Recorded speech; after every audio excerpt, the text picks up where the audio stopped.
کله تیر ځل چې یو ځوان موسیقي په ځیر اورېدل او موټر یې ټکر کو، یا مثلا د ونې اوازونه اورېدل. کله تیر ځل چې یو نجلۍ یو بل ځوان د اوبو اوازونه اورېدل او لاسونه یې پرې کړل او جذباتو کې راغلل.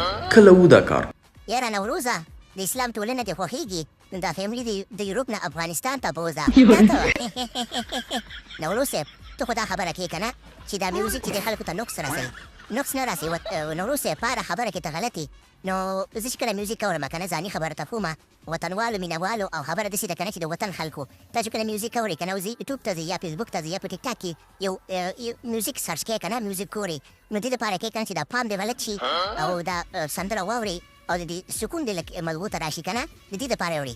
دا چې نقص خبره شي نو ما ته میوزیک چې دی نقص نه راکوي، ما ته سکون راکوي. اوس دا مه وایه چې مونځ او دسم کوه. الحمدلله د مونځ او دسم خپل ټیمې الله پاک 15 ټیمه مونځ فرض کړی دی او هم الحمدلله هم کو. نو دا خبرې مه کوه نوروز صاحب چې دا میوزیک نقص دی او تا دې ویډیوګانې چې جوړې که نه چې د افغانستان په ګټه څوک خبرې کوي نو داسې به دا سور مخو کوی په کیسې راښکاره کړي. ما خو تا ته ډېر زیات احترام لرو ما ډېر کوشش کوو چې تا پسې ویډیو جوړه نه کړم خو بس زړه راتنګې نو ته بس هر چیز کې کار لري او زه نه دي اچھا خبره وطنۍ مولا جوړ کړی دی نو خیره بنسټونو کې غچاوره ټول افغانستان دې په خیرات مفته کړو خو زه خیر. نو بله خبره ته زه د جاوید امرخیل صاحب وکړم یا د هغې ته وکړم یا د بل ده ته وکړم. ګوره چې دوی کله سندره جوړوي یو چا پسې کور ته نه دي تلي چې هلکه راشي دا میوزیک واوره یا دوی دا مقصد نه چې دا خلک ګمراه کړي او نه غواړي چې دا خلک یا کفر ته واړوي یا بل شی پرېږدي بل شی پرېږدي. دا چې دا سندره وي مقصد دا دی چې دا وطنوال ورته خوشحاله شي، دا خلک ورته خوشحاله شي او دوی د همیشه یو سندره چې جاوید امرخیل صاحب جوړوي په وطن باندې جوړوي او وطن سره غواړي چې مینه زیاته شي او وطن سره مینه کول فرض دي. و نوروزه اوس به تا ته موږ څه ویو چې ته فیملي دې بوځه. نو خبره داسې ده که نه نوروز صاحب چې نقص نه کوي. ما د انډیا د ملیانو خبرې واورېدې، د سعودي د ملیانو خبرې موږ اورو د میوزیک په باره کې ما سرچ وکړو هم د بنګلادیش هم د بل ځي هم د بل ځي.